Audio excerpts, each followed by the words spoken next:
Welcome back to day 2 at Hot Springs Off-Road Park in Hot Springs, Arkansas.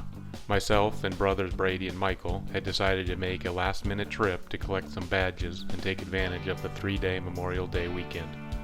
Yesterday we did Snake and Fun Run, and the plan for today is to do Rubicon Ridge and then hit the road.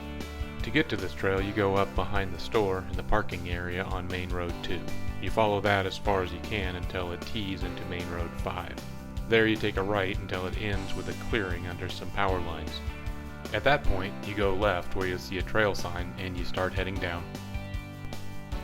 The weather's been beautiful both days, maybe a tad on the warm side, but the humidity wasn't too bad.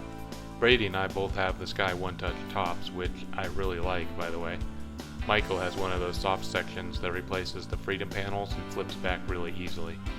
With the mild weather, we've all had the tops open at one point or another, especially when we were in the trees and had some shade.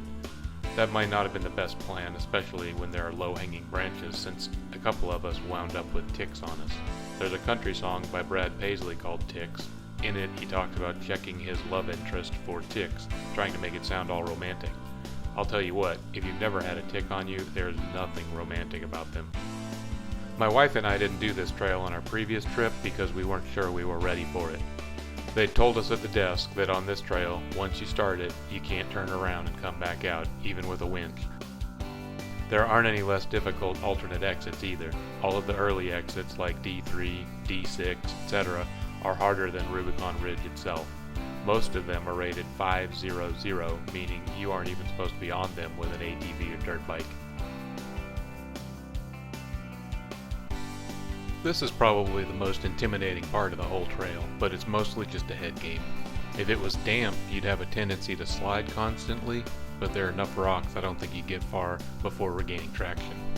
I don't want to say this trail is easy, because with this kind of decline and rough terrain, there's plenty of opportunity for disaster. But I have seen videos with all sorts of less capable vehicles do this, so a stock Wrangler shouldn't have any problems. Just plan accordingly and be careful. Once everybody made it down the steep section, we regrouped and pressed on. Just as it starts to feel like the trail is going to go all the way down to the netherworld, we can see a hill ahead of us. Could it be? Not that I play Minecraft. I only play grown-up games. So anyway, as I was cutting this video together, I decided to look at a topographic map. I was surprised to see it's only a 200-foot elevation drop from the top of the hill to the low spot where we started climbing again. Just after that, you kind of turn and start running more parallel to the hillside. There's a bunch of smaller ups and downs as the trail winds between the trees, but there really isn't anything challenging. Just out for a Sunday drive through the woods with my honey, looking for ticks.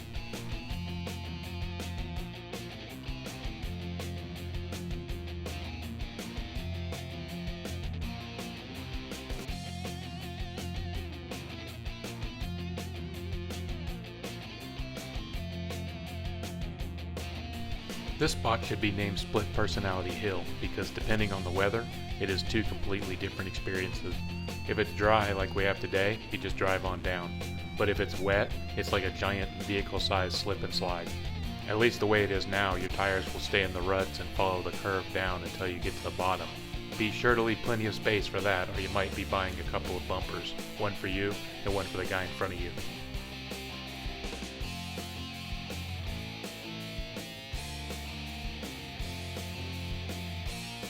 Leave in the comments if you think Michael should clean his windshield before recording video. Just kidding, don't leave me comments unless you're a Nigerian prince and you need help transferring money out of the country. Oh wait, no, how about leave a comment if you sell extended vehicle warranties for the truck I got rid of in 2020? Because I really need a warranty for that truck. Let's go, Michael, Brady's coming down.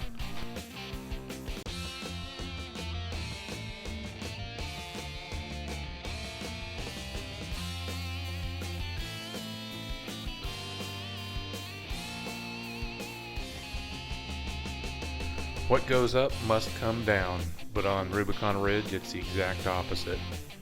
There's a big climb to get back out, and while I don't really show it, we did stop to strategize. The easier path is to the left, but the right looks more fun, so I probably should have let my wife try it.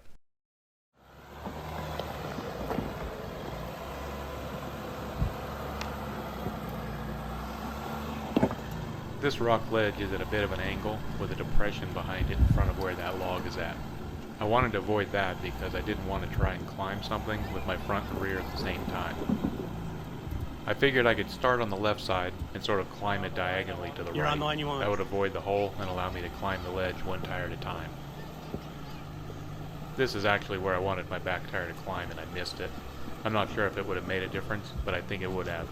We'll stick with good plan, bad execution. Right after the Jeep bucked to the left, my wife declared that she needed to get out and spot for me. Ye of little faith. So as I sat there alone in the Jeep, feeling the shame of her rejection, I began pondering the mysteries of the universe. Once I convinced myself that gravity was not my enemy, I went for round 2, starting with a basic traction check. Nope, I'm not gonna crawl it.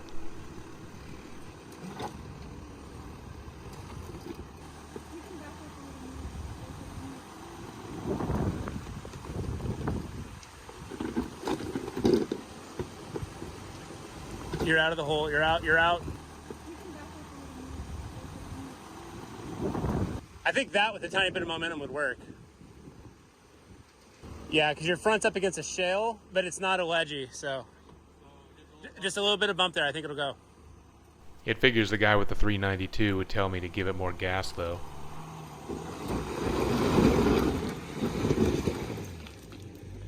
It did. After that, it's basically just a steep climb up ruts in the dirt. Even though I hurried back down to record Michael coming up, Brady had him over the ledge before I get back down there. Thankfully, he was recording. Good job, Brady. Down a little. Straighten out a little. Okay. No, that's all right. Now that's the line. Go. Go. Go. Go. Go. Go. Go. Woo! But then, when Brady's going over it, you can tell he's revving his engine just to rub it in that he didn't have any trouble. Like when a cat claws you with his back feet as it's jumping out of your lap. A little extra. It's just unnecessary, Brady.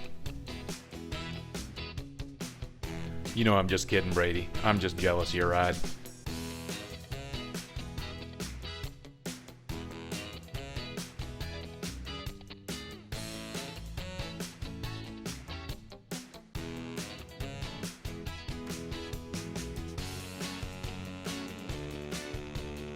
At the end of the trail, we pulled over on Main Road 5 to discuss doing another one, but since we all had about 5.5-hour drives to get home, we decided to pull the plug and get on down the road. Maybe I should keep my day job.